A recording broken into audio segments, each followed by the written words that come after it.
UFC Fight Dogs. We're back, man. Another week. Big old week ahead of us, man. UFC 274 coming. Pay-per-view event. 2 title fights on there. 15 fights on there, man. But we just had a banger last week, too, man. Can't forget that, man. That was the Rob Font and Cheeto Vera fight. What's up, Brad? How you doing, man? What's up, my man? I am doing good. It's a little gloomy today in Denver, which is rare. So it's a little some weird vibes, but overall, I'm doing well. How are you doing today? Good, man. Sunny out here in California right now. Like to do that timestamp, 4 p.m., sun shining, about 88 degrees outside. Can't complain. Sounds nice. How'd you do last week, man? Yeah, last week was a good card. I hit my best bet, which was good. I took the Jocko versus GM3, took the over 2.5 rounds, so I was pumped to see that go over. My dog was Tristan Conley. You got that one right. All right, I'll give you that one. The damage did end up taking the win. Marlon Vera, I had Rob Font personally, but that boy Marlon looked good as hell. Destroyed Rob Font. Rob just didn't have too much power at the end of those punches, and then by the end of the fight, Marlon was just taking off. And I don't know how you felt. I was pretty pissed, but I thought Jay Collier won that fight easily. I lost a unit on that, so that was a little disappointing. But all around, good night of fights. Man, good night of fights, man. Can't complain, man. I'll start off with me, man. I went 0-3 on my show picks, lost best bet, lost my favorite dog, and I lost the lottery pick parlay. Wasn't a great night on the premiums, went 1-2. I had Grant Dawson at a low price money line. Then I had Rob Font as well. But then I also had a Johan Lyonese, so I had underdog money on there.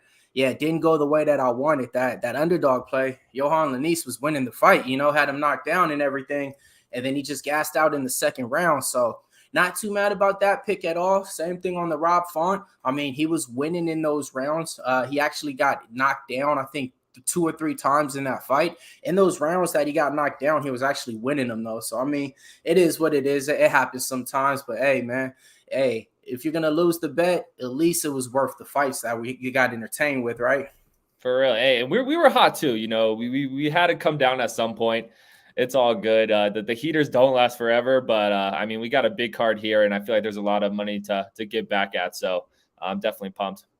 Hell yeah, man. UFC 274 coming up, man. Where? Phoenix, Arizona. Bringing it out to Cali. Why not?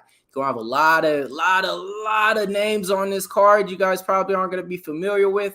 We're not gonna break down every fight, but we're gonna give you some of the spots that we like on the prelims, talk about that for a minute, then go over the main card and hammer it for you guys to get some cash.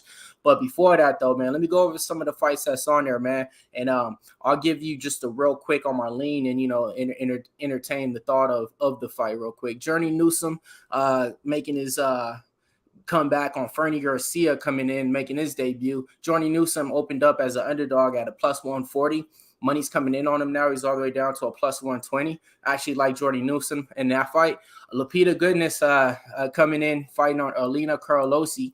That one's going to be taking place. Lupita Goodness is, I want to say, a minus 145 favorite as well. I like her in that fight. She's one of those fighters that pretty much just goes for the takedowns relentlessly. Next fight on the card, Clayton Rodriguez versus CJ Vergara. That fight, man, I've been waiting on this kid. Clayton Rodriguez, he made his debut on a Contender Series a couple of months back. He was supposed to have a fight 2 months ago. Something happened to the opponent, and he had to pull out. Man, that kid, he has a phenomenal striking. He opened up at a minus 260 favorite, didn't stay that low for that long. Now he's all the way up to a minus 320. Then you got Tracy Cortez versus Melissa Gatto. Then you got Andre Fiallo versus Cameron Van Camp. Andre Fiallo, Brad, didn't we just see your boy Andre like 2 weeks ago fight? That name sounds familiar. I think so, yeah. Man, then we got big boys coming up too, man. You got Blagoy Ivanov taking on Marcos Regueira Dilemma. And you got your boy Matt Schnell, who we ain't seen in forever, taking on Brandon Royval, the Raw Dog. That's going to be an entertaining fight, man, on the prelims. And then you got Macy Chiasson versus Norma Dumont, Francisco Trinaldo versus Hot Chocolate Danny Roberts, Randy Brown versus Chaos Williams, In the main card, you got Joe Lauzon taking on Cowboy Cerrone, St. Peru versus Shogun Rua, Tony Ferguson versus Mike Chandler, Rose Namajunas versus Carla Esparza for the belt, and then Charles Oliveira and Justin Gaethje for the belt. God damn, man. In other words, we got some fights and we got some time. So, man, Brad, what's one of the fights you want to go over on the prelims to start it off? Yeah, let's start off with the ladies. Tracy Cortez versus Melissa Gato. I got a nice little play here. And I could kick this one off. Both these ladies, two solid fighters, both are undefeated in their time at the UFC. Neither of these girls, they're not going to blow you away on the feet, but both have good ground game. Tracy Cortez, I would say, is more of a wrestler. She could get the fight to the ground. But the thing about Gato is, she's a good submission artist, has good jiu-jitsu. So, look, man, this is an interesting fight. I think Tracy Cortez is going to be able to get Gato on the ground at some points, but when it comes to betting this fight, I think the value lies with the underdog here. I'm liking Melissa Gato plus the 135 or however much you could get it at. I just think her ground game is too dangerous. And if Tracy Cortez's game plan is to get this fight to the ground, she's going to be in danger the whole fight. So I like Melissa Gato plus the 135. I can see this fight going either way, but I think the value lies here with the underdog. Got it, man. Yeah. When you talk about this fight right here, this is one of those fights to where whoever wins, they're definitely going to get like some push in that division. They're definitely going to probably get a ranked opponent, might even get a number after this win. Tracy Cortez coming in. I want to say she's on a 3-fight win streak in the UFC, looking good ever since her debut series in the Contender Series, where she beat Maria Agapova. After that, wins over Vanessa Mello, Stephanie Egger, Justin Keesh. So she has what it takes, man. She comes out of fight ready. That's one of the better MMA camps out there in Arizona. So she's going to be fighting in her backyard. She's relentless with the wrestling. She goes for the single leg. She's good with the double leg takedowns.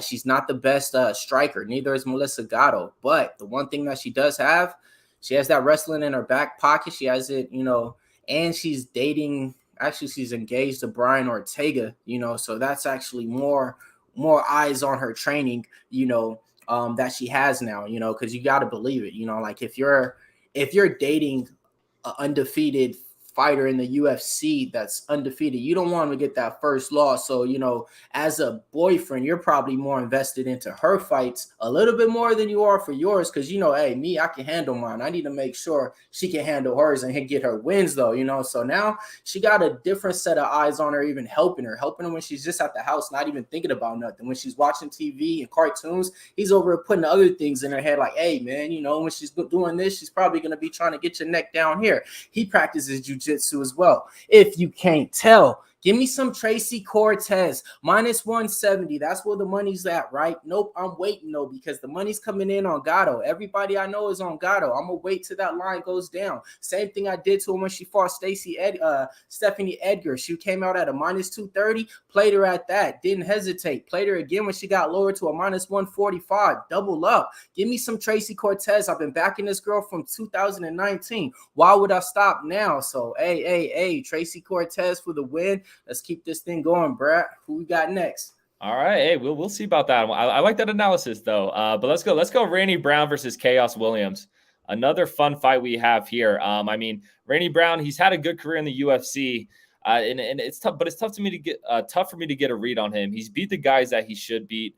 Lost to some tough guys though. He's lost to Luke, Bilal Muhammad, and I think this is the right test for him. We'll really see what Randy Brown is about against Chaos Williams. Because when it comes to Chaos Williams, he came on the scene hot. He was knocking people out. He did take that loss to, I think it was Michelle Pereira, But now, he's looked good in his last two fights. So, this is another tough fight for me to pick. But I'm leaning Chaos Williams here. I just think he has too much power. Randy Brown will have the advantage in the grappling sector, but I feel like Chaos Williams is just a tank. Like, he's a strong dude. And if Randy Brown tries to take him down, I think Chaos Williams' strength is going to be able to keep him up, as well as if Randy Brown is shooting for a takedown and shoots for a lot of takedowns, I think there's a good chance that Chaos Williams could catch him. So I'm going Chaos Williams money line. I think you could get it at, I think the last time I saw it was like minus 120 or something. So the odds are very close. So I love those odds with Chaos Williams winning here. Yeah, man, this one right here, fight of the night potential. It's just I'm just so hard pressed because this would be on the main card on any other fight that didn't have these heavy hitters on there. Taking place in the welterweight division right now. Chaos Williams versus Randy Brown. Don't mind what it says right there, people. We got you right here.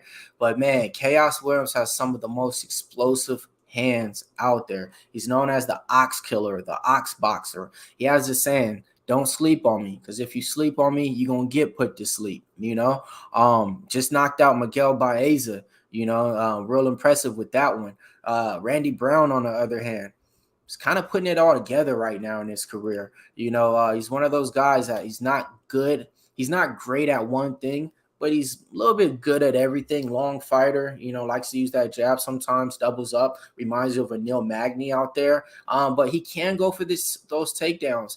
And if he is successful, with those takedowns, I can see him maybe being able to pull off the win here. When we talk about the betting line, Chaos Williams opened up a -145. Since then, man, money's been coming in. Now Randy Brown is a -105, pretty much just a pick 'em. So, a lot of people are seeing that Randy Brown is a live dog right here. I'm gonna be going on the other side on this one. Give me some Randy Brown, man. I'm getting down with Randy Brown on here. I'm probably going to be betting this one just because I actually got him a little bit earlier when it was plus money. I got him at plus 110, put a little bit of money on it because what I like to do is I like to play the market right when the fight comes out, see where the line goes, and then see, okay, did I get it at the right time or should I, double up a little bit later when it's at a better price? So I'm going to probably be playing Randy Brown in here. One prop I will be looking for round 3 to stop. I know it's going to be at plus money because a lot of people think that Chaos Williams has that one-hitter quitter type knockout power. So I'm going to be looking for round 3 to start and Randy Brown in this fight, man. Hey, there you go. I mean, first 2 fights were on different sides here. So it's good that people are getting different analysis. Hey, let's keep going with it. Next fight we got a banger in this one. I mean, 2 legends, Donald Cowboy Cerrone and Joe Lauzon. I mean, I'm happy to see Cowboy back. I mean, look, both these guys are past their primes, but have been legends in this game. Are both 2 just badasses. Cowboy in his last 6 fights is 0-5 in a no contest. So that's tough to see. But Joe Lauzon, on the other hand, he's 2-4 in his last 6 fights, is coming off a win. But both these fighters' last wins were in 2019. So I love this matchup for both these guys. This is kind of a fun fight to keep them active, get them paid. So, yeah, man, but it's a tough one for me because I just don't trust either of these guys. Like I said, last win for both these guys was in 2019. We see a layoff for both these guys, so it's hard for me to pick a winner. The fact that Cowboy is cutting the lightweight, that is a big cut for him. He will be the bigger fighter in this fight, but man, I'm going to go this over 2.5 rounds at plus 135. Like I said, I just don't trust either of these guys to win the fight. So I'm personally going to stay away from this one. I'm going to sit down. I'm going to enjoy it. I'm going to watch it. But when it comes to a betting perspective, I personally just would stay away just because I just don't know what we're going to get from these guys. But if I was to bet, give me the over 2.5 rounds at plus 135. I wouldn't bet your house on that one. Let me tell you what. But yeah, I'm gonna give that one a try there. Man, I feel it, man. Like you said, 2 legends in the game. Donald Cowboy Cerrone, 36 wins, 16 losses, no draws. Add up those fights right there. Whew. That's a lot right there. You're looking like damn near 50 or something like that. Then you got Joe Lauzon on the other hand. You got 28 wins, 15 losses right there. No draws. Last time you seen Joe Lauzon in the ring was like 2 years ago. Thought he was going to quit. Thought he was going to retire. Shit, you could look at the Cowboy and say the same thing. Thought he could quit. Thought he should retire 2 years ago. Kept fighting. Who got the wins, though, within the last 2-3 years? Unfortunately, Joe Lauzon does. And you want to know something that's bad about that? He hasn't fought in 2 years. You're looking at Cowboy Cerrone, hasn't tasted a win since, Donald Trump was in rap videos all the way back then. You know what I mean? It was a long time ago, So, in other words, right now, like, I don't know how you guys can trust any fighter out here. To give you guys the lines that I at now, Cowboys at a -180. That's not a slight favorite. That's a big favorite. The comebacks on Lauzon at a plus 150. You want to know what I did? I played Lauzon way earlier, man. Cowboy opened up a minus 300 favorite. I don't agree with that at all. I took a little stab on Joe Lauzon plus 200. As I see right now, can't trust any fighter. You're going with the over 2.5. It could definitely get there. But I'm going with fight not to go the distance on there, man. Joe Lauzon, he's one of those fighters in the first round. He's going to give it all he got. He's not going to probably be there for the later rounds. And if he is, he's not going to be able to put out that same output that he did. Cowboy Cerrone, slow fighter, usually takes the first round off in all of his fights. All of his fights, doesn't fight till later on, kind of like Pacquiao when he boxes and stuff like that. So if Cowboy could survive the first round, he might be live. But no, my eyes don't deceive me. And I didn't see this man time and time again just coming to the ring, taking a loss, coming in for a paycheck. Seen him fight live versus Robbie Lawler way back then. He was actually decent since then. Since then, moved up and down different weight classes, trying to find wins, trying to compete. Had a child, he's rebirthed, rejuvenated, got 2 wins, right? Oh, I'm fighting for my son now, no, right? What happened after that? Loss. Another thing I don't like, his son is here to watch him fight. At the press conference already, your man Cowboy's tearing up and crying already, bro. Crying at the press conference right now today, Wednesday. He's like, my son's here to see me fight, man. It really, when you're going into a fight like that, you lost already. I'm sorry, man. Give me some Joe Lauzon right here. I'm not gonna make it a premium play or anything like that. But if you guys want some dog money out here, man, I wouldn't mind taking a little stab with Joe Lauzon, and I'm on the fight not to go the distance. So we'll see. Hey, there we go. Yeah, I mean, Cowboy, when he gets in big spots, we've seen him kind of, the nerves get to him, the fights get to him. So I mean, look, he's not like a main event or anything, but this is his fight back after a little layoff. So yeah, I mean, he's kind of a head case, still a badass, but the fight definitely does get to him at some points. So, it's one of those to where it's like you question and you say, why is this on the main card? Let alone like, why is this on like one of the better cards of the year, And it's like, these guys shouldn't be like on the main card of a card like this, like we got to pay some respect to them and all, but god damn, man, that's it has to be something in their contract to where, I know certain fighters have it like that, to where it's like, hey man, if I'm gonna fight, I got to fight on a pay-per-view or something like that. So I'm pretty sure Cowboy has that itch in his contract to where it's like, hey, I'm not no prelim fighter out there. So, if I ain't getting paid for a 5-round fight, I need to at least be on the main card or something like that, right? Yeah, I mean, I could definitely see that. I mean, Cowboy, it does seem like he had, I don't remember the last time he was on a prelim or anything like that. So probably is something in his contract. Either way, though, I'm excited to watch it, two legends. Yep, it's going to be a banger, bro. It's going to be a banger. Tune in.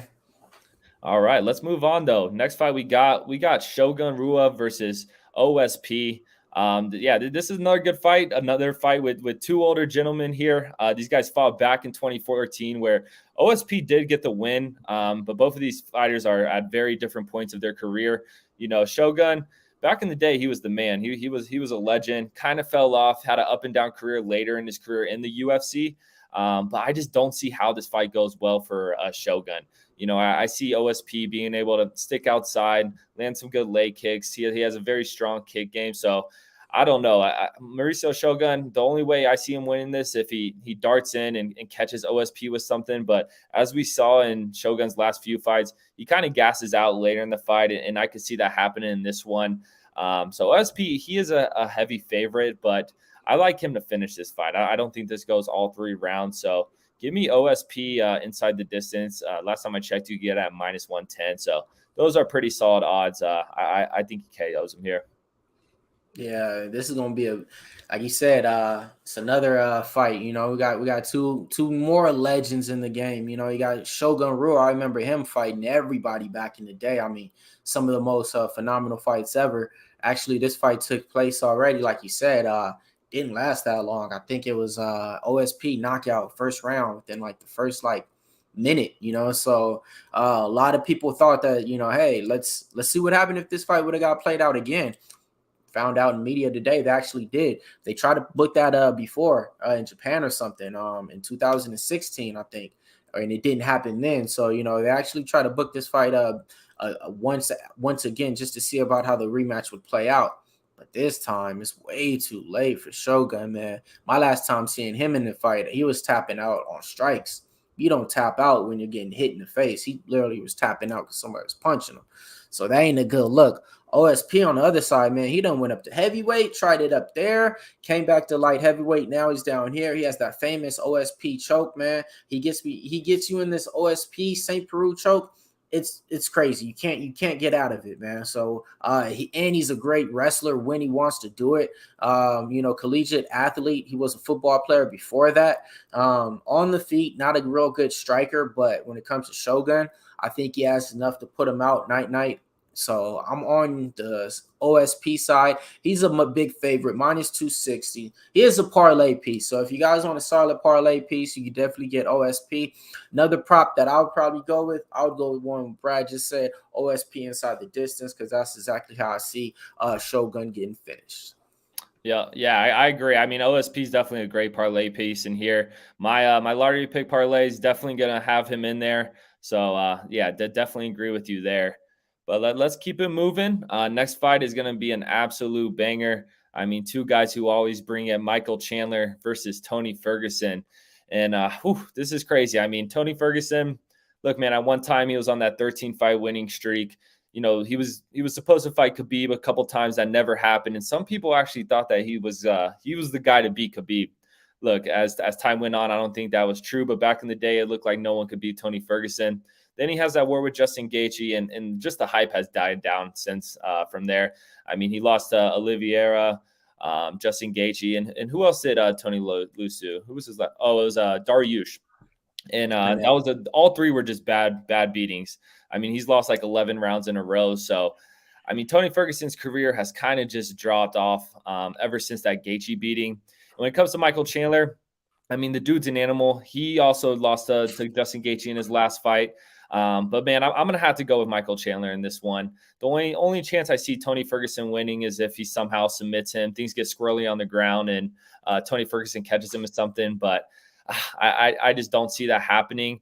Michael Chandler is a huge favorite in this one. I can't do that money line. This could be a good parlay piece too. But look, this is a 3-round fight. We know Tony Ferguson is tough as hell. We saw him in that arm bar against Oliveira. Looks like his arm was about to snap.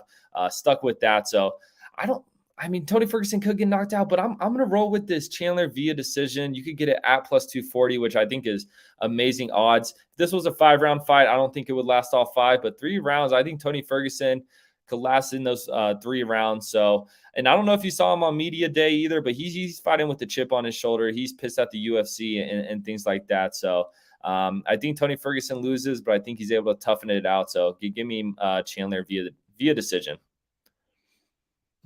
Chandler via decision. Yep. I like that. You definitely going to be able to get some plus money on that one right there, man. Mm-hmm. Plus Damn. 240. What is it? Plus 240. Whew, not bad. 240. Yeah, not bad at all, man. When we talk about this fight right now, this is a fight that definitely should be a main event on any card. This is a fight that should have took place probably maybe a year or two ago too. A fight that should have happened. You got Michael Chandler coming in, making his debut in the UFC, phenomenal fashion versus Dan Hooker, knocked him out. What'd he do after that? Fought for the title versus Charles Oliveira. Was this close to winning? This close. Had him knocked down. Just couldn't finish him. Second round comes around. What'd he do? He gassed out just like he did in his other fights previously in Bellator. So he was that close from being the champion. Then after that, takes a fight with Justin Gaethje. Everybody had Justin Gaethje in that fight. Michael Chandler gave him a great fight. The fight went the distance. A lot of cappers thought that the fight wouldn't go the distance. So that's pretty much Michael Chandler's career right there in UFC. On the other side, you got Tony Ferguson over here. I mean,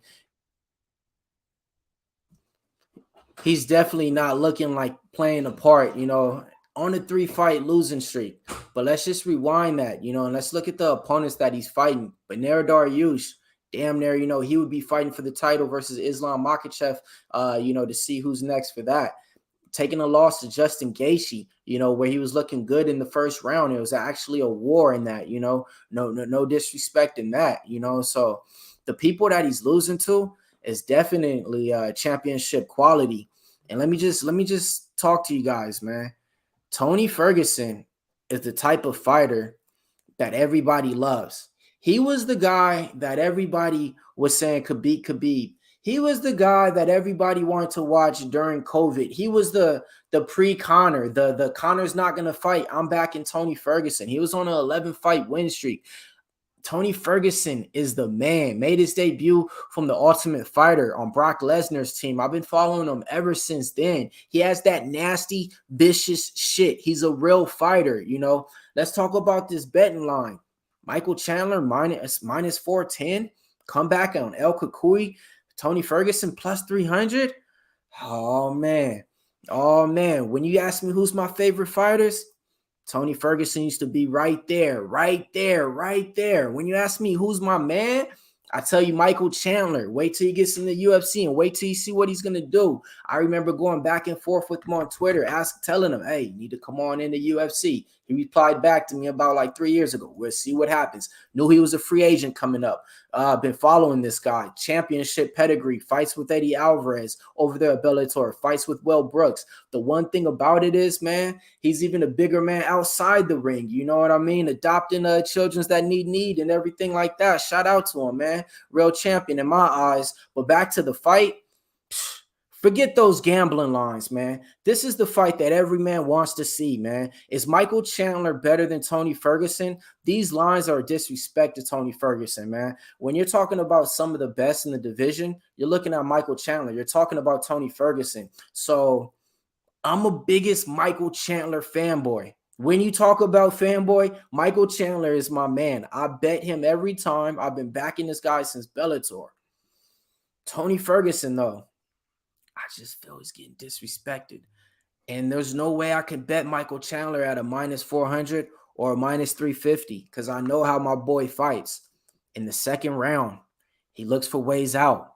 You know, and sometimes you can't fix that. He's on Instagram taking pictures and shit, talking about his body fat. You know, if you see this guy's physique is can't even say it no better. Talking about his body fat is at a 4%, and it went from like a 12%, doing the progress from 3 months ago to now, right? But what is that going to help you within the ring and the cardio and shit? I don't think anything. Because when I see all that, you tend to quit, you know, in these fights. El Kukui, he has that gas tank to get his ass whooped and keep going. I'm on Tony Ferguson to win this fight, man. Oh, you're crazy. I think Tony Ferguson is going to win the fight. Yes. Right. So it hurts me to say that, okay? Because even when I said it, it's like, how do you think it happens? You think he just outworks him? You think he finishes him? Look, man, I think he can actually finish him late in the rounds, man. Tony Ferguson, trust me on this, man. He got back with his old coaches, man, Eddie Bravo and stuff. He said his coaches was confusing him last time in the ring. His coaches was telling him not to throw a jab, but then they were telling him to knock him out. He's like, yeah, I look like I was frozen there, right? So it's like, yeah, he's back to Tony Ferguson using that jab, using that pace. He has that cardio. He has that output. Once Chandler gets tired, it doesn't matter what's coming. He starts to just kind of do this. And I've been watching my man for 10 years. So I know, you know, like he just does this and just waves off. So and drops, you know. I think Tony Ferguson is going to surprise a lot of people this week. Call me crazy, call it what you want. But man, I think Tony Ferguson's going to win this fight. Hey, respect to you, man. You're putting your neck out there for your boy Tony Ferguson. And look, if Tony wins, I'll be happy for the guy, man. I love when Tony Ferguson is on top. It's been sad to see him on the downfall these last 3 fights. So, hey, respect to you for that pick. But I don't know. He just looked rough in those last 3 fights, but he was fighting world-class talent. So we will see. We will see. That is a interesting pit there, to say the least, on my end, I would say. But hey, good luck, Mills. Good luck on that one. Good Hey, plus that money though. emoji. I see where Hey, the value is. I see where the value is. So yep, yep. hey, Next fight. What we got for the next one, Brad? yeah, let's roll it on. The first title fight of the night. We're going with the ladies, the strawweights. Rose versus Carla Esparza. I mean, I love this fight. Rose, personally, my favorite female fighter, just so technical on the round, has a cool persona as well. And then, these ladies did fight back in 2014. I think it was for the Tough Championship or whatever. I don't know what year or what season that was exactly, but Carla Esparza did win that fight. And, it's actually pretty wild to see Rose's career from that loss, how she just took off from there. She took some losses in between, but I mean, this girl's an absolute animal. When it comes to like her, when she beat Joanna, held the title for a little bit, and then there's that Jessica Andrade fight where she got slammed. I mean, she was winning that whole fight. I think that was a fluke win on Jessica Andrade's part. So, I mean, her time as a champion, in my opinion, has been flawless if you do take out that fluke loss. And yeah, I don't know. I think this is going to be a tough fight for Carla Esparza. She has been on a great run. I mean, she does have the wrestling advantage, probably the best wrestler in the strawweight division, but Facts. yeah. Definitely the best wrestler in the strawweight division. I'll take it even a little further. Probably the best wrestler in women's MMA that we know as a pure wrestler. Keep going. Yeah, pure wrestling, just super elite. But look, even if Carla Esparza is able to take down Rose, Rose is a girl who's able to get up. Her fight IQ is incredible on the feet and on the ground. So and she threats submission. So I think if Carla Esparza does take her down, she's just going to be throwing up crazy submissions, trying to triangle her, armbar her, do anything until she gets up on the feet. She's not the type of girl just to stay there and just stay in guard. So even if Carla Esparza does take Rose down, I think she's able to get up. And on the feet, it's not gonna be good for Carla Esparza. I think Rose wins this fight. I think we see a flawless fight from her, as we've seen before in her last few fights. So give me Rose money line. I love that as a parlay piece, but I think she wins this fight via decision. Rose does have power, as we've seen. She slept some girls in her past, but yeah, with it being a female fight, you could get via decision at plus 140. I love that there. So yeah, I think Rose wins this one via decision all day. Yeah, man. Talking about it, man. Rose Namajunas opened up on the books minus 165. Now she's all the way at a minus 200 out there on your books. Carlo Esparza, aka the Cookie Monster, taking on Rose Namajunas, aka Thug Rose, just off the nicknames. Which way you think I'm gonna go, man? We'll see. But man, when it comes to it, man, these girls are pioneers in the sport. Some of the ones that actually brought women's MMA to the table on here. What I mean to the table on here is they was fighting on the Ultimate Fighter. There were people that I was following back then. When Rose had braids, with the dreads, with the long hair. Carla Esparza, I want to say she was the first champion that won it. I think she fought Claudia Gadelha. Could be wrong. I don't know. It's a long time ago. Ain't got time for that. Let's talk about this fight though, man. Carla Esparza on a 5-fight winning streak. Put some respect on her, right? Got to, man. She's been waiting for this title fight. She beat Rose already. Can she do it again? Shit, I don't know, man. Let's talk about Rose for a minute, man. She done fought Jessica Andrade. She done fought Wheeler Zhang. She done fought Joanna Jacek. I mean, and all these people, she didn't look good when she won against them, one of those fighters to where, she's married to Pat Barry, one of those guys that helps her train, while she's at home too. Over there with Trevor Whitman, over that Extreme Couture, I want to say. Is it Extreme Couture? I don't know, but she's over there with Trevor Whitman and Justin Gaethje and Kamaru Usman training with killers in Denver, Colorado. She's one of those girls to where she was an all-around athlete in high school. Seen a video on her running track, doing some crazy stuff like that. Plays the piano, doesn't care what the people think. Cut off her whole hair just to say, "Hey, this is me." So Thug Rose. Give me some Thug Rose right now, man. Cookie Monster, she's in for it right now, man. A lot of people think she's going to be able to get her down to the ground, and, I don't. The boxing of Thug Rose is superior, so I actually think you're going to be seeing a finish. So I already played Thug Rose minus 165. Now she's a little bit too high, but I would like to give out a prop. I would say Thug Rose finishes by TKO or finishes inside the distance.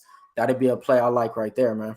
Yeah, and you probably get good odds on that. I could see that too. But yeah, the thing about Carla Esparza too. Look, she's had this great run, this 5-5 winning streak. But the fighters she's fought hasn't been like a Weili Zhang or a Jessica Andrade or a Joanna. They're all good girls that she's beat, but no one I would say at that top tier level. So I think she's in a rude awakening fighting Rose. And like you said about Trevor Women, that's always a factor. The dude knows how to coach. He knows how to make adjustments if things go wrong. So I think everything is on Rose's side for this one. So I totally agree there. Yes, sir, man. Before we get on to the last one, the main event, man, run through the chat real quick and let them know what you got going at Pick Dogs for all your picks and stuff. Cause man, you've been killing it on here, man. I see Yeah. you on the leaderboards. Hey, you see me there. Hey, yeah. I mean, look, when it comes to Pick Dogs, you could catch me and Mills's picks every day, our premium picks. Like I say every time, we wake up early. We're on the West Coast here. We got to wake up early to make these picks. These are picks that I put my time in. This is what I wake up for. I say it every time. So check out our premium picks, affordable pricing, things like that. I know Mills has been killing it as well, especially his MMA picks. My MMA premium picks, they're going to start soon. They are going to start soon, and it's going to be cool to see me and Mills who gets on more units this year. I'm excited to see, making a little competition. So when it comes to the comments, though, we do have some comments in here, and we have some people agreeing with you when it comes to El Kukui, which is, oh man, I think you guys are crazy. I'm not gonna lie, you guys are crazy. Hey, Ryan, that's the good thing about MMA, man. It's usually yeah, some crazy shit that happens, you know? And that's true. I mean, Andy says Tony by split. Hey, who knows? You know, Stay H, Tracy Cortez. Look, that's Mill's pick. Everyone's going against me today. You know, I'm the dark horse on this episode, so we will see. What's up, James? He's on Brandon Royale. I would agree. He also likes your shades, man. So thanks for the guy. Thank you guys for commenting, though. We're about to get into the main event, though. Things are about to get absolutely real. You got anything to say before we get to this absolute banger, Mills? Man, everybody out there, man. I know you guys are going to be watching this on the replay and everything like that, man. So our fourth week going strong, man. We've been providing you with free content, free pick, free everything. Only thing we ask for you guys is to hit that like and hit that subscribe. If you guys like this content, man, all you got to do is hit those likes and subscribe, and we're going to keep doing this content every single week for you guys, man. And also put out your best plays and your picks in the comments too. I want to see what you guys are on so we can make some money. Just to keep you guys updated, man. I interviewed somebody last week who made over $600,000 betting just on MMA. So, you know, if you guys want to see some more stuff like that, check out my Instagram or my Twitter. That's MMA Locker Room right there. You know, so when I'm interviewing cappers like that, I'm trying to find out some more tips. So if you got some tips and some plays, go ahead and leave them in the comments right here on Pick Dogs. There we go. I love it. All right, let's roll into it. The main event. Oh my gosh, man. I've been waiting for this fight. I just want this week to hurry up. It's Wednesday. I want it to be Saturday just for this fight. Charles Oliveira versus Justin Gaethje for the lightweight title. And man, this is a crazy one. I've enjoyed watching Oliveira's run over the last couple of years. His title run. It's been a little over a year now, and it's been amazing to see what he's done. You know, early in his career, he took some losses. He stuck with it. He continuously evolved as a fighter. So that's great to see. He is coming off that win against Poirier. A lot of people thought DP was going to win that fight. I cashed in on Oliveira. I love Charles Oliveira in that fight. And now he has to fight Justin Gaethje, though. I mean, Justin Gaethje, what could I say about him? The dude's never in a boring fight. This could be fight of the year. I could see that right here. It's definitely most likely going to be fight of the night. Any fight that Justin Gaethje is in is going to be crazy. So yeah, this is a pick that I don't know if a lot of people are going to agree with, but I like Justin Gaethje to win this fight in this one. I mean, if we look in Oliveira's past fights, he's got knocked out. He's got knocked out, or not knocked out, but he's got finished. Knocked down. Yeah, he's got knocked down. He's got TKO too. I mean, in that fight against Chandler, he looked a little iffy in that round one. Did end up, coming back and winning, which is something that he is known for. But I just don't see that happening in Justin Gaethje. I mean, Oliveira in the past, he got finished by Cowboy, Cub Swanson. Also got finished by Max Holloway, which are all good guys. But we've seen this guy get finished, and when you're talking about Justin Gaethje, this man finishes people. So. Look, the fact that you could get plus money on Justin Gaethje, I love that here. I think he's just going to be able to bring the pressure like he did with the Tony Ferguson, like he did with Michael Chandler, just be relentless.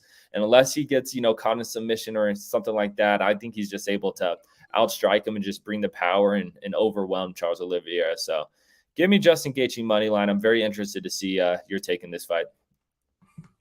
Yeah, man. Banger of a fight, man. Championship. This is definitely what championships are made of right here. Charles Oliveira opened up, I want to say, heavy favorite, slight favorite, whatever you want to call it. I call it just a favorite. It was minus 160.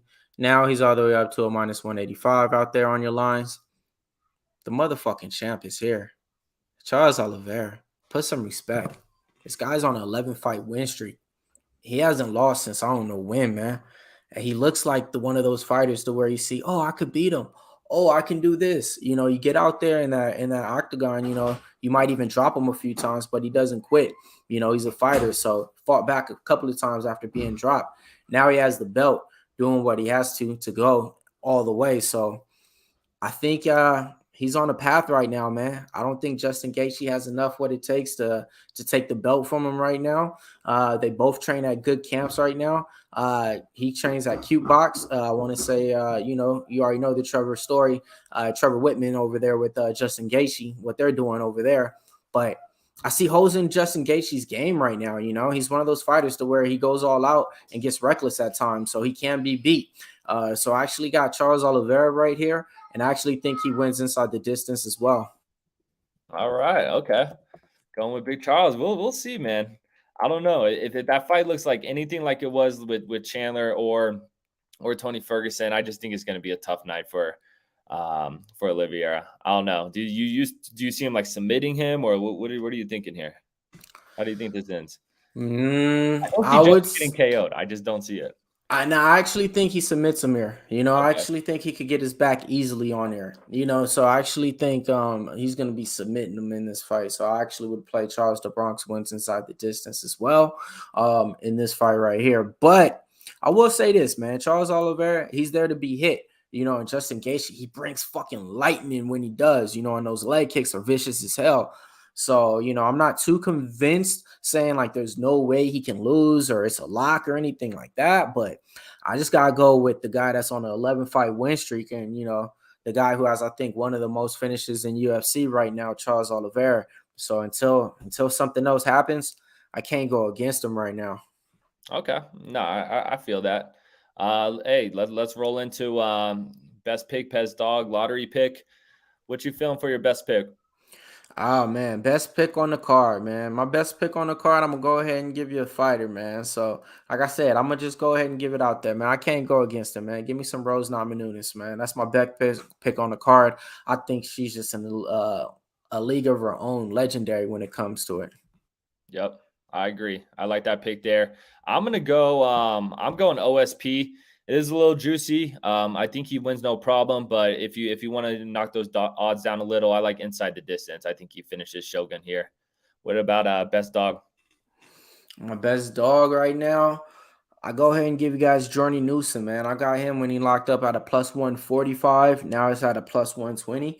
He's taking on Fernie Garcia. I want to say it's the first fight of the night, so that'll be my best dog.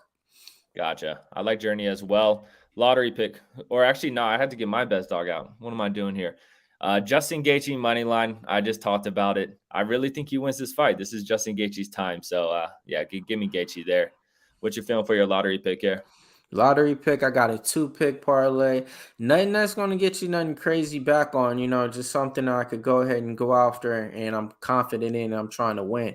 Give me Lupita Goodness, money line minus 170 with Clayton Rodriguez. It comes back on that at a plus 110. So that'd be my 2-fighter parlay. Clayton Rodriguez and Lupita Goodness. Gotcha. Yeah, and when it comes to me, this is honestly my best pick if you team up these 3 fighters. I like Rose money line, OSP money line, and Michael Chandler money line. I'm definitely going to hit the window with that. That's honestly, like I said, my best pick is OSP, but when it comes to odds and things like that, I think those 3 fighters win no problem. So give me that there. Yeah, that's a solid lottery pick. That's usually something I'll go with. But like I said, I just couldn't do it this time. I couldn't do it with the Michael Chandler, not that big. Like I said, I bet him every single time, but I just can't. I can't at that price tag, and I can't just at the story that's out there and seeing Tony. Tony looks like he's dialed in, man. Like I said, he's been dealing with a lot of like mental stuff, man, but he's dialed in right now. So I'm not gonna, yeah, like I said, I'm not even gonna be surprised or anything like that. So it's fucking Tony Ferguson, man. Come on now. Hey, I feel you. Respects to Tony. If you knock off Chandler though, Rose money line, OSP money line, that's a good parlay too. I feel like that'll come out to like even odds. So, shoot, you got me thinking about Tony now. So I may knock Chandler off, but no, I'll probably stick with Chandler on there. Hey, stick to it. Always stick to your gut, man. I learned that the wrong way. Yes, sir. And yeah, Collier did win that fight, man. Bro, that was some bullshit, bro. Now you want to hear a quick story about that before we go? Yeah. You say Collier won that fight, right? Yeah. Watch this. Everybody else who voted on like everybody's page on the voting system said he won that fight. Now watch and listen to this, and this is why I got to pay attention and check out my page. The guy that I was interviewing gave us that play before the fight happened. He said, player Arlovski wins by decision and play fight goes the distance. That's crazy. There's no way he won that fight though, right? There's no way he won that fight. What's up with that guy? Like, come on out. He won. This is a guy that won $600,000. Watch this. He won $600,000 off of a UFC fight 2 weeks ago. That fighter that he that lost the fight off of DQ is no longer in the UFC, and it was his debut. All right, that guy's out to something. Think about that. That's the guy weird. that lost the fight off of a DQ, making his debut, is no longer in the UFC. That sucks. And the guy that 600,000. Stay tuned, man. Hey, man, Pick Dawgz, man, we got it all for you right here, man. This is the best betting gambling site out here. Why? Because we give you all free picks, free videos. You got Money Mitch doing his 7 picks in 5 minutes. You got one of the best hockey shows out here. Where do they even do hockey shows? Right here on Pick Dawgz. I want to say it's 12 p.m. Pacific time mine. That's the Puck Dog Show with Joe Madden. Besides that, you got the drive-through hosted by Tony T and Chris R. Man, they coming through all the time, man. So Pick Dawgz, keep it here. Keep it locked. Leave us some likes in the comments, man. Until then, tell a friend and tell a friend. Pick Dawgz. We'll be back next week killing it again. Yes, sir. Have a good night, my friends.